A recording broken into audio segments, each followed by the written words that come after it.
How's everybody doing today?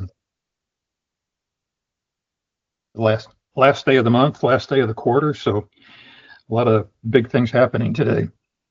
What we're going to talk about today is the business plan. And a little background on me before we get started. I was in banking for 45 years, and most of it being in the commercial side, and sat on the SB advisory board here in the Houston area for about 13 years and chaired it for 4 years. I've seen a lot of business plans. Some of them have been excellent. Others were too detailed.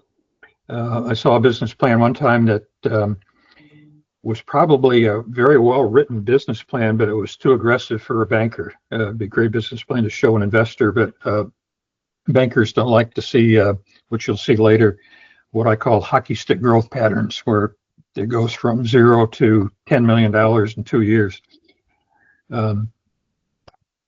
So Dana, you working on bringing up the presentation? I am, but I am having a lot of technical issues. I don't know that I'll be able to. I'm going to sign off here and try and get back on in a second. So it's going to take me a couple minutes.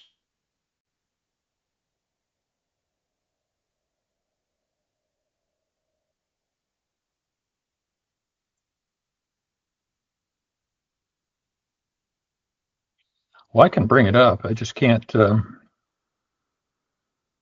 can't seem to move my cursor when I bring it up for some reason. Can everybody see that? Yes. Yes, I can see. Yes.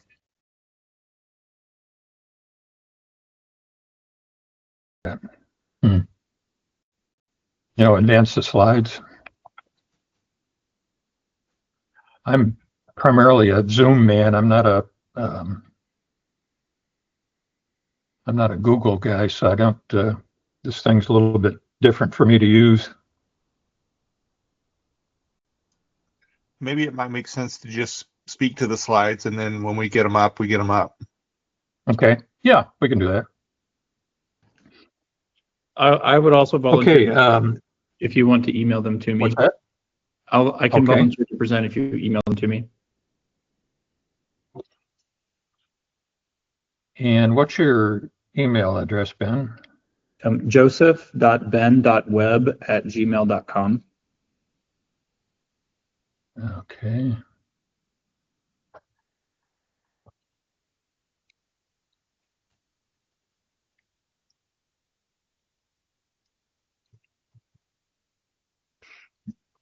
Joseph.ben@gmail.com? Joseph.ben.web@gmail.com. Oh, .web.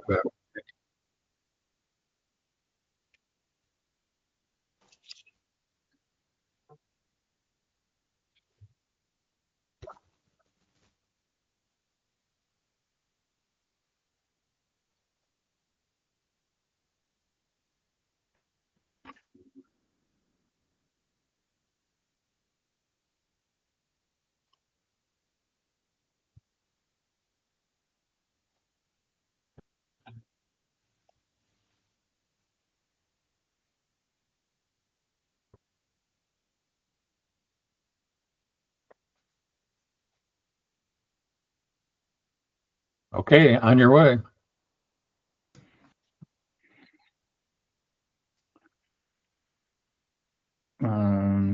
Looking for them. I put my email address in the chat for spelling.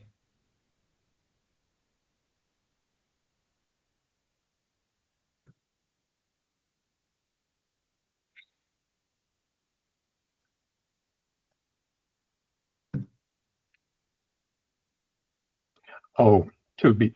Yeah, two B's. I'm sorry.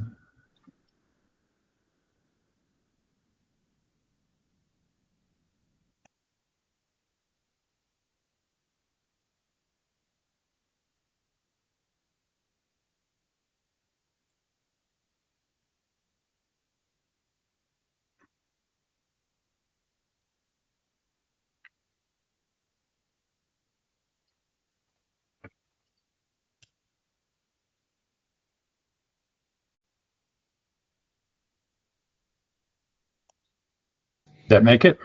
Yep, got them. Give me just a second and I'll pull them up. Okay, good. Thank you.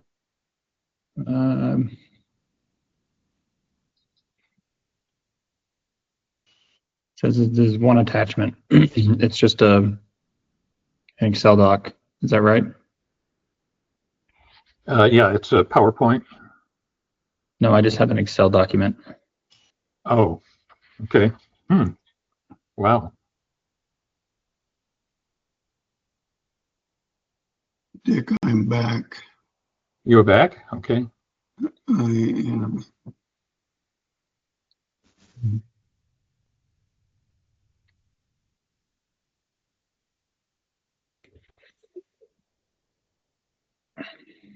And I'm still having troubles.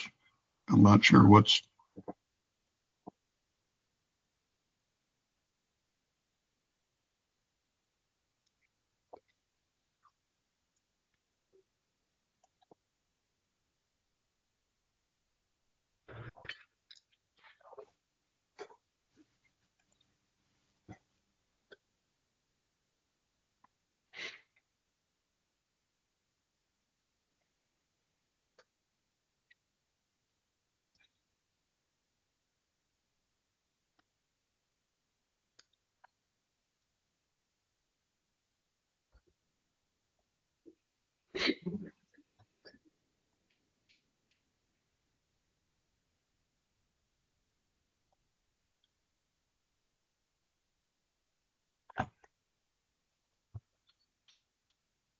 Okay, try this one, Ben.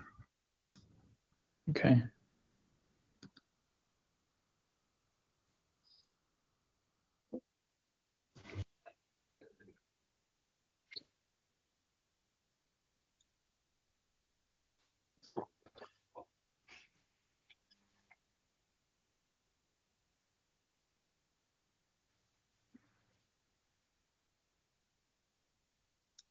Did that come through as a PowerPoint? I don't see haven't received another email yet. Okay.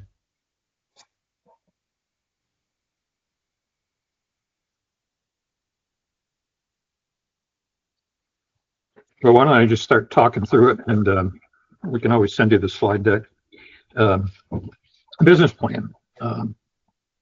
First of all, most of you probably have heard the term business plan. It's probably coming from your banker. I don't know if when you looked at any businesses, you decided to write a business plan or not, but the first slide, we have 3 definitions of a business plan. The Webster's definition just talks about justification for a proposed project or undertaking on the basis of an expected commercial benefit. A banker's looking at a business plan as a vision or structure running and growing a business as told by the business owner to support the financing request. And most bankers that you talk to, that's the first thing out of their mouth is they say, give me a copy of your business plan. One thing that I've seen a lot of business owners not do is to use that business plan after they buy the business, after the thing closes.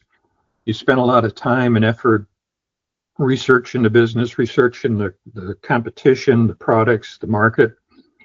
And so don't reinvent the wheel and try to create another document. Use that business plan as kind of your roadmap or your Bible, if you will, after you buy the business to run it.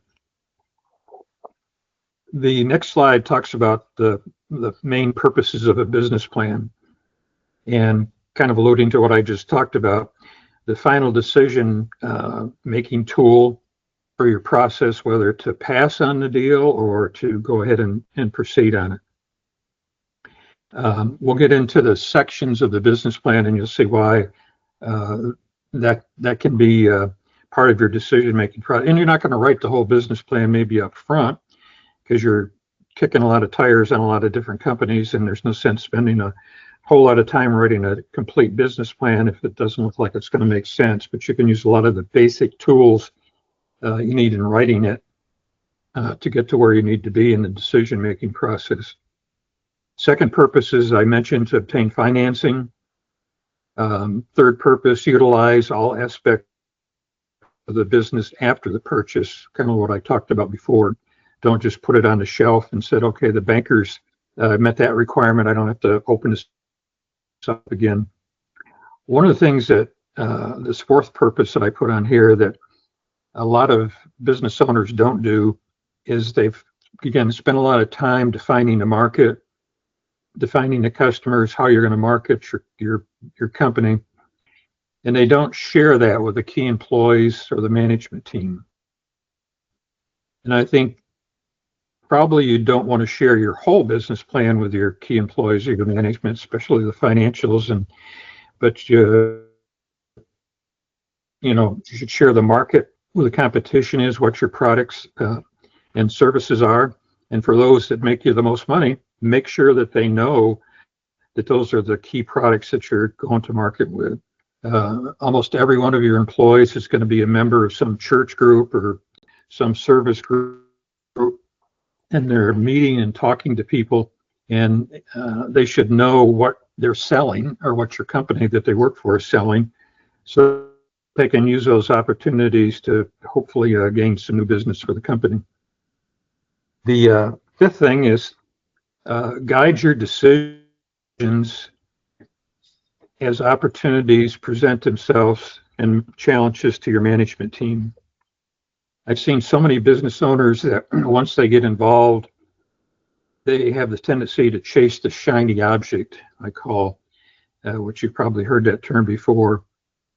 9 times out of 10, what happens when you chase that shiny object, you wind up spending a lot of time and money chasing that rabbit down the hole, and it just doesn't materialize for a number of reasons. Or they try to reinvent the wheel every 6 months. If you've got a good management process in place, don't try to make changes just for making changes. Let it work out and tweak it as you go along. And then the last reason for purpose, rolling guide to running and growing your business. But it needs to be upgraded annually, and I'll share a reason for that. I saw a lot of business plans that people wrote in 2019, and I didn't see a one that predicted the pandemic, and nobody really predicted the pandemic. But once the pandemic hit back in 2020, April of, it kind of shut the whole world down. And so if you wrote a plan in 2019 that didn't take that situation into account, you probably didn't make it. And a lot of businesses pivoted. Certainly the restaurant business pivoted from being open 24/7 to packaging for takeout. So that's a prime industry that had to really change their whole mode of operations in probably less than 30 days if they were going to continue. The next slide talks about the needs of the business plan. And I've seen a lot of business plans that have been all over the board. Some of them have been very thorough and included a lot of information. Some of them have been really concise and condensed, I should say, not concise, condensed, so that you really don't, after reading it, understand what the business does, who their key players are, what the person is going to buy the business, what their expertise is in running the business, what the products or services are. So you need to be, I always say, paint a picture for the banker that you're going to show this to.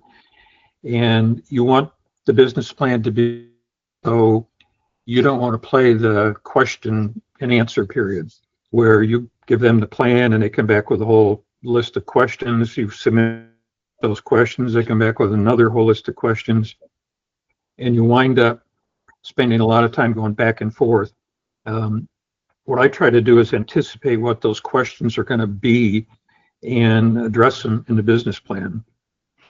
And I'll give you a quick example of that. I had a customer one time that was trying to refinance a warehouse, and the warehouse was 85% complete or filled up. It was a 50% loan to value.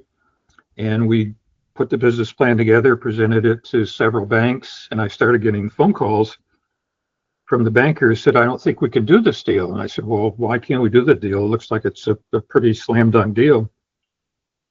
And apparently the guy's wife had retired from a school district here in Houston area.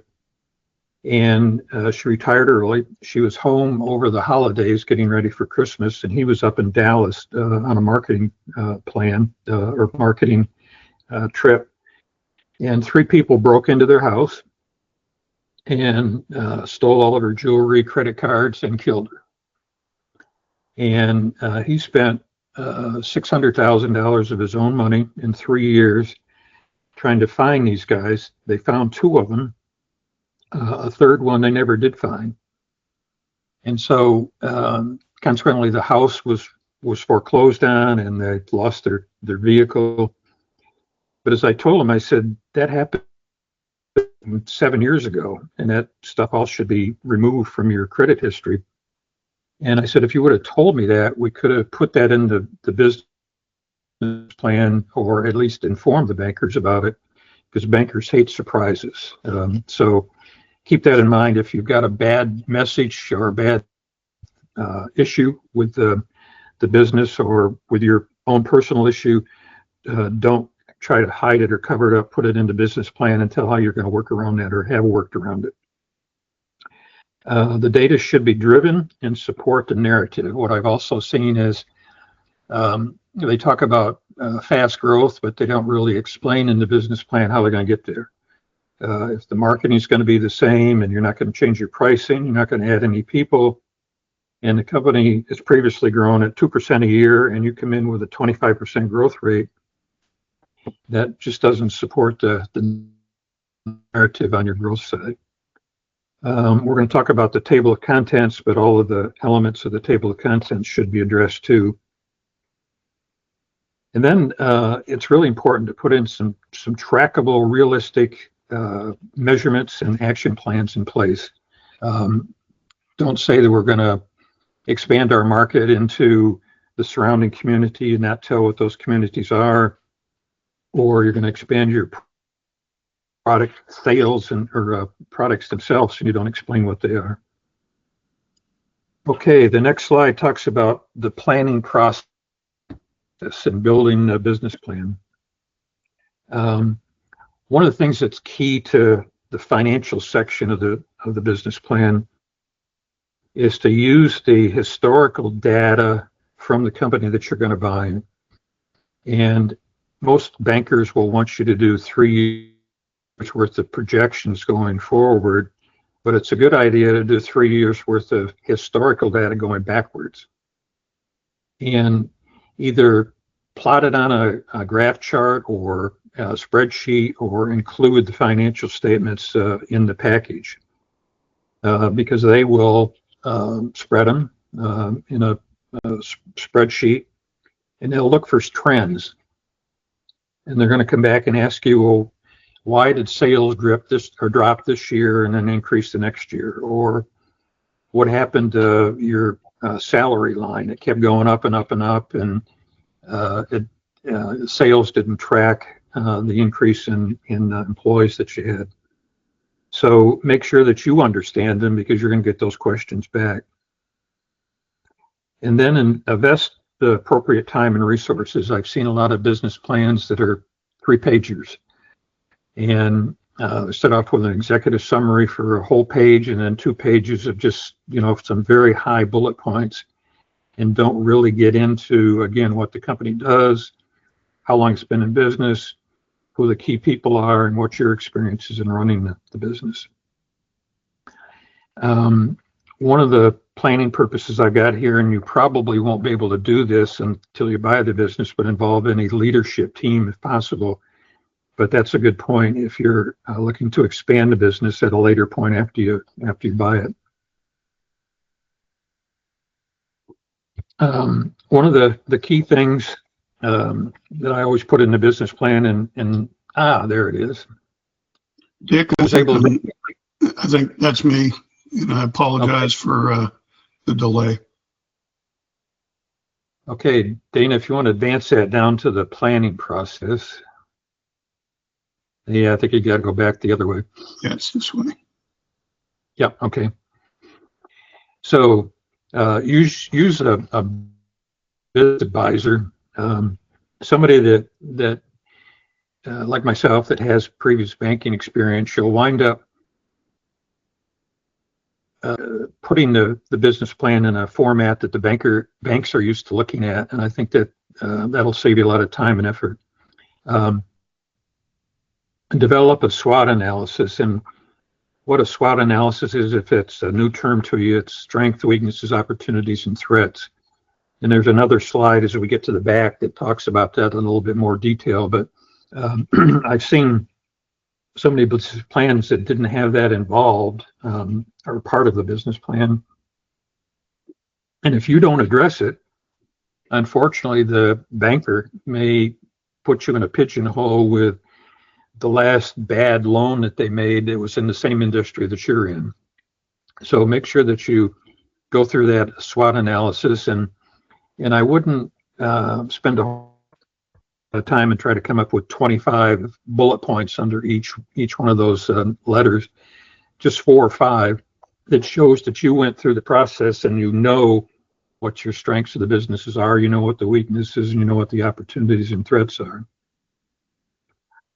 One of the things I haven't seen in a whole lot of business plans is really identifying in any detail the competitors. And then the factors that distinguish the competitor, that distinguishes you from your competitors. You can list maybe 4 or 5 of the larger competitors that are in there. Give a little history about each one of them, and that can be used to your advantage if your competitors that you've identified are relatively new in business or haven't been around for very long, and the company that you're buying is the oldest company in the marketplace. Well, use that to your benefit and say that one of our distinguishing factors is the length of time in the marketplace and experience in the field, and dwell on those points.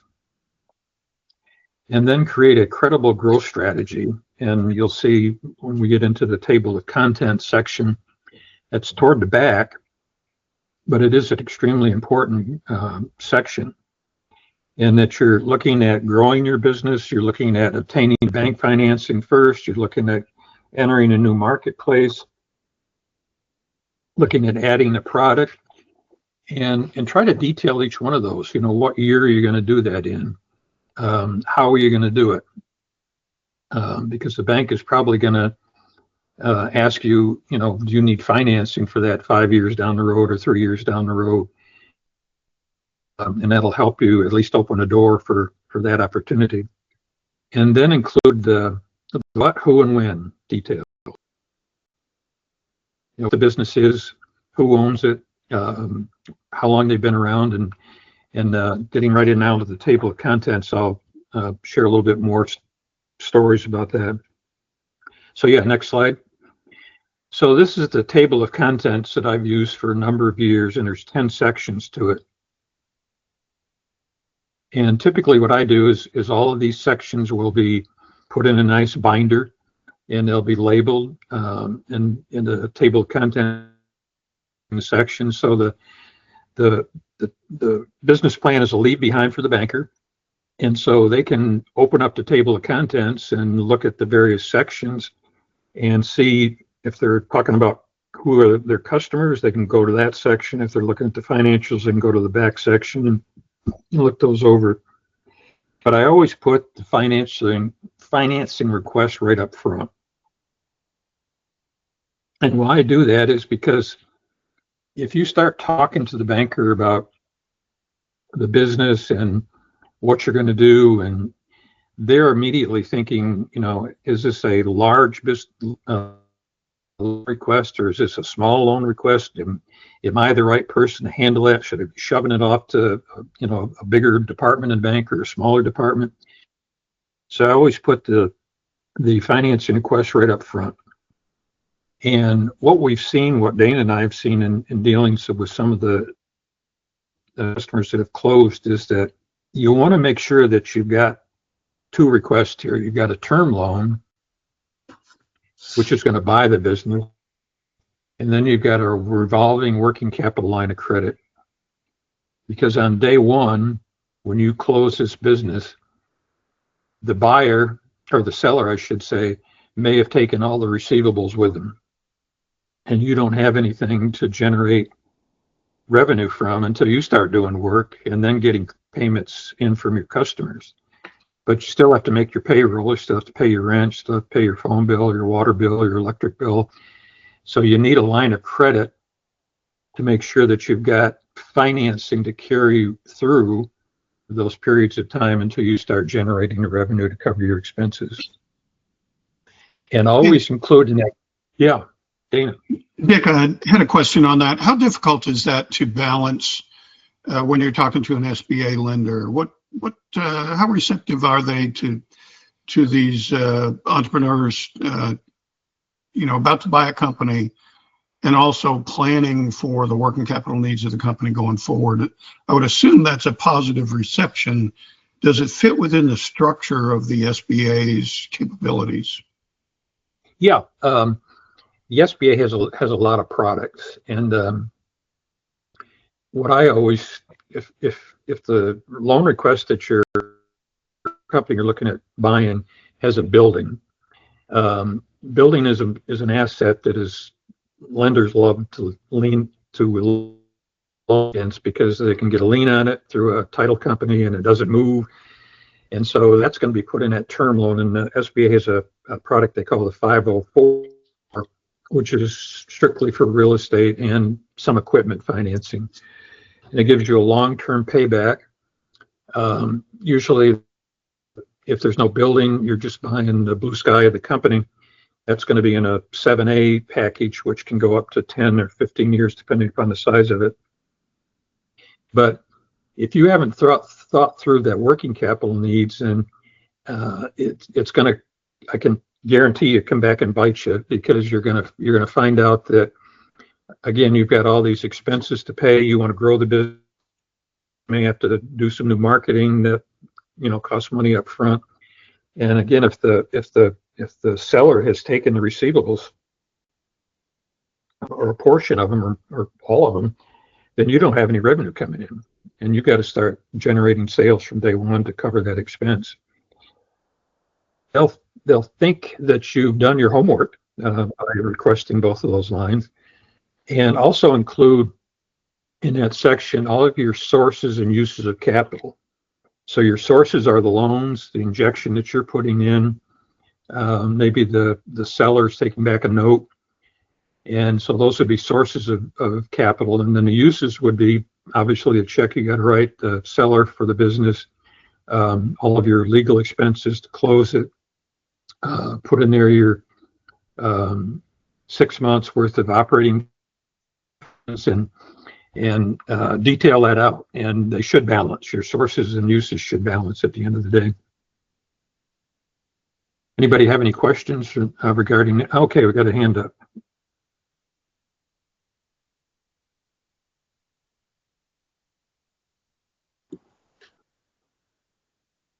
So your question is what? Oh, hi, Richard. This yeah. is Delnada. How are you? Yeah, good. How you doing? Wonderful. I have a question concerning you. You were saying that the seller may take the receivables. Is there can we put in the LOI that the receivable stays? Like, can we make that part of our contract? Can we make that part of the LOI that they can't take the receivables to protect ourselves? Because for me, it's like, if I'm buying a business based on receiving some of the receivables and then they take them, then wouldn't that kind of be a breach of contract if they take them? Well, yeah, you gotta negotiate that in Okay. there. What the argument that the seller will make is that I had to pay the workers to do that work. I had to buy the supply, put the sink in, or whatever the business is involved in. So I've spent that money. So really, that's money is mine.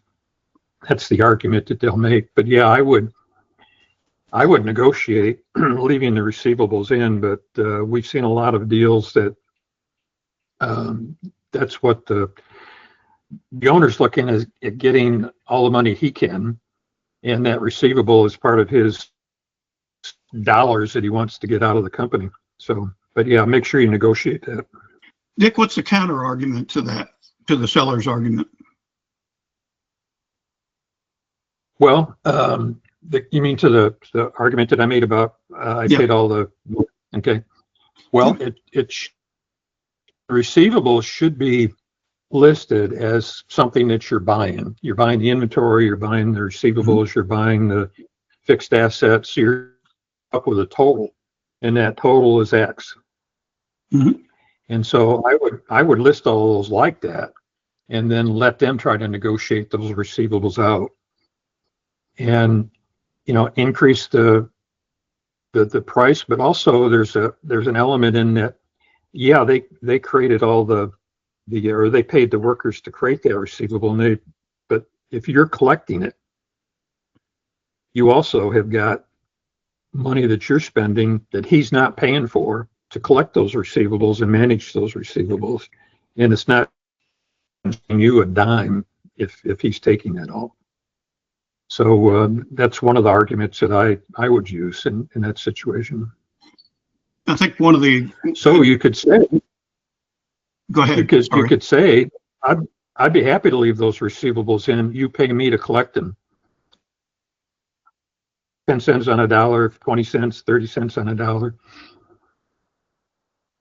Is it also valid to, the part of the buyer's argument would be, I'm paying for a going concern here, not just a collection of assets. And if you take all the Right. liquidity out, it's not a going concern. Why would I buy it? Exactly.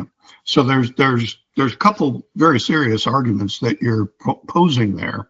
Yep. And you'll find that many sellers, and if not all, but most or many of them, will make the argument that Dick presented is, we created those receivables. Well, I get that, but I'm also buying a company I'm buying it as a going concern. It can only be a going concern if it has liquidity, if it's got cash. Yep. And you can't take it all. In your agreement that you're putting with or you're signing with the seller, all the assets that you're buying should be listed in there. And I would really make sure those accounts receivable are listed. Yeah. Okay, moving along, the business concept. I spend a lot of time on this section because the bankers typically have got a lot of questions. They want to know how long the company's been around, what's the legal structure of that company? Is it a subchapter S? Is it a C Corp? Is it an LLC? Who's been running it? Is it a family business where when the seller leaves, the wife who's doing the accountant is going to leave, and his son who's doing sales is going to leave, and the daughter who was doing all the marketing is going to leave? So they want you to detail that history of the company. Did they own their own facility? Did they rent it? How long is the lease got to run? Will you be assuming that lease? What's the escalator in the lease? And it sounds like an awful lot of work, but those are the types of questions that you're going to get after you get the business plan if those things are not in there. A lot of the business plans I do, I even get a copy of the lease if they're leasing a facility from a third party, put that in the back section so that they have it. So when they say, well, what's the lease payments? Flip to the back section and read it yourself. Don't have to do all of the form. The third section, I detail the products and services, and why that's important. If you're, I don't know how old everybody on the call is, but I always use this analogy in the telecommunications business. When I was financing some telecommunications businesses back in the 80s, pagers were really a hot product. And I don't think anybody that was born since, probably 1990 even knows what a pager is. So if the company you're buying has got a product that is becoming obsolete or not of any use anymore, that's extremely important. Do you make the products yourself? Do you buy them from a third party? Back in COVID, there were supply chain issues. So are you getting your products from overseas? And now you've got tariffs to worry about if they're being manufactured by a foreign country. So put as much detail in as you can. Section 4, customers and clients and target market. You really need to do a lot of research on this. Who truly are your customers and clients? Are they are they people that have large disposable income? Are they people that are living paycheck to paycheck? Is your target market a high net worth area or a declining area of the city? You can get a lot of that information just by going to the United States Department of Commerce website and download detail from zip codes. And they have a lot of information about, if you're doing a plumbing business, for example, you can get detail about how many people in that zip code own their own homes. What's the age of those homes? What's the value of those homes? So again, you're doing a lot of research and you're demonstrating to the lender that you've done that research and you know the market that you're selling into. Competition, again, I talked a little bit about this. Make sure you define who the majority of your competition is and put in there if there's any regulatory issues. Dane and I were working with one client that the city that they were working in, union city, and had been for a long time. And so if you don't put that in there that your competition is all union, you're going to be a non-union shop, well, that's going to raise some red flags, or vice versa from that situation. Okay, next slide. And then your marketing plan and strategies, and think digital. There's a lot of things that you can list in here from a marketing, obviously website, your digital social media campaign. Are you paying an advertising agency to generate leads for you? And one of the things I'll share with you, I've got a landscaping client who sells primarily to high net worth individuals. Their typical landscaping project is $300,000 or $400,000, and 9 times out of 10, the decision maker on their contracts is the spouse that is home, and they're looking at the landscape all the time. And so how do you reach that person? And if it's a high net worth individual and they're sending their kids to private school, well, you probably ought to try to figure out if that private school has a newsletter or monthly magazine or something that should get out to the people that are picking up their kids after school or doing activities at that private school. That's your marketing plan for attacking that decision maker that's going to sign your contract. So again, dig this out and really work and find out how you're going to market going forward, what the previous owner did from the way of marketing, and maybe they didn't do anything digital. Well, if you don't do digital marketing in some form or fashion today, you're probably going to leave clients on the table. And then the industry outlook, this is extremely important, and I do a lot of research in industry outlook. Deloitte, the accounting firm, has a lot of information that you can just Google, what's the outlook of the home service industry. And I can guarantee you'll find a lot of information and put it in the industry outlook that, the market has been growing for the last 10 years at 3%, and the forecast is going to grow at 10%. And if you put in your business plan that you're going to grow at 20%, then they're probably going to ask you, how are you going to grow twice what the forecast is? So this can be a good basis for doing your forecasting model. and it'll be a verification. They say, well, why growing at 10%? Well, look at section 9. This is what the industry experts are saying is the forecast for the industry. So I use that number of 10%, and I think I can get there. The last section is usually a fairly thick section, and it has financial statements in it. And I can guarantee if you don't include them, you're going to be asked for them. The banks want the last 3 years worth of financial statements and tax returns from the previous owner on the business. They're going to want 3 years worth of tax returns on all the buyers or all the buyers that have a 20% or more interest in the company. So you have to fill out your tax return or a financial statement and 3 years worth of tax returns. And then your projections, they're going to look at 3 years worth of projections going forward. And they don't really pay too much attention to balance sheet. They're really looking at the income statement and looking for sales and revenue and profitability. And again, don't do the hockey stick. The hockey stick will almost be an immediate rejection because they don't like to see growth going from, again, $1 million when you open up the door to $10 million the second year. I mean, things just don't happen like that. Okay, next slide. Oh.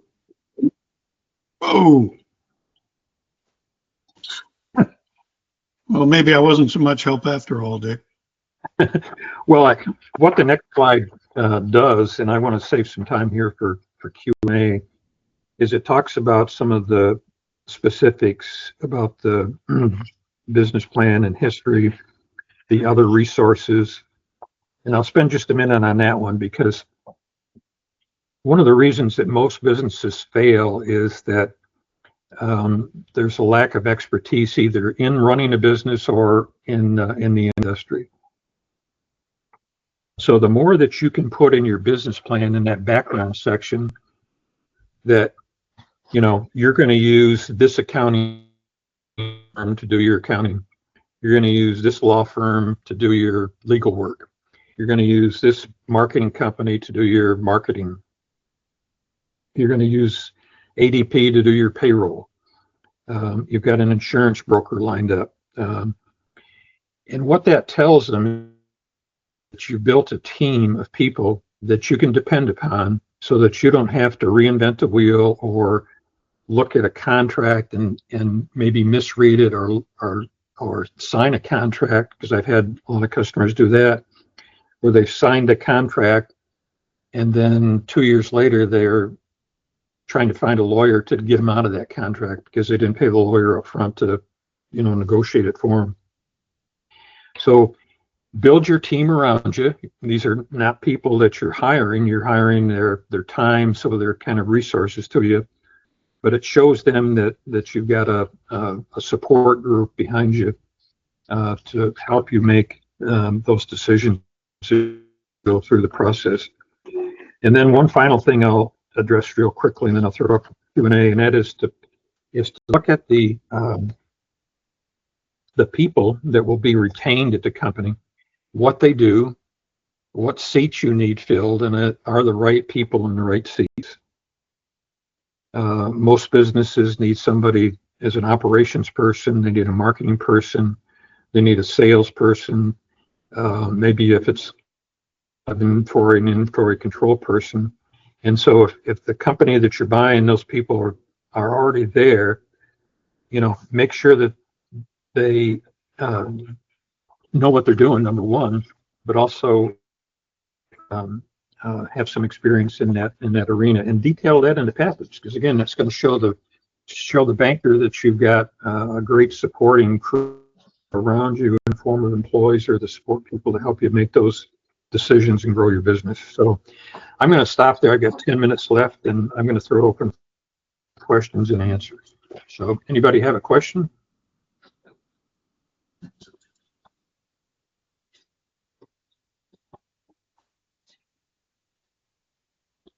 I didn't do that good of a job.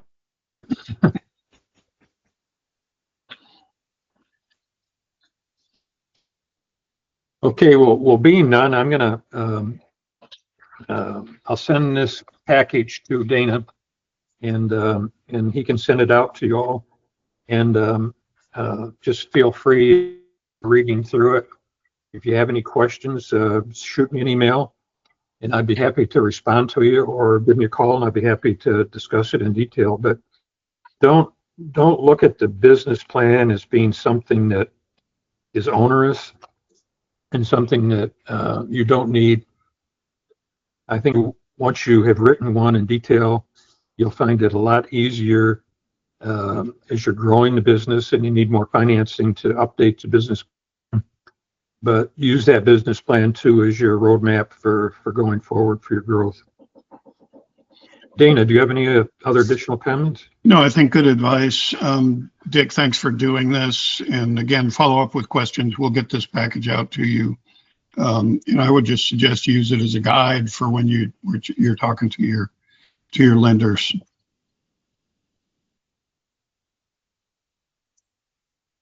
So thank you Okay. very much, guys. Thank you all.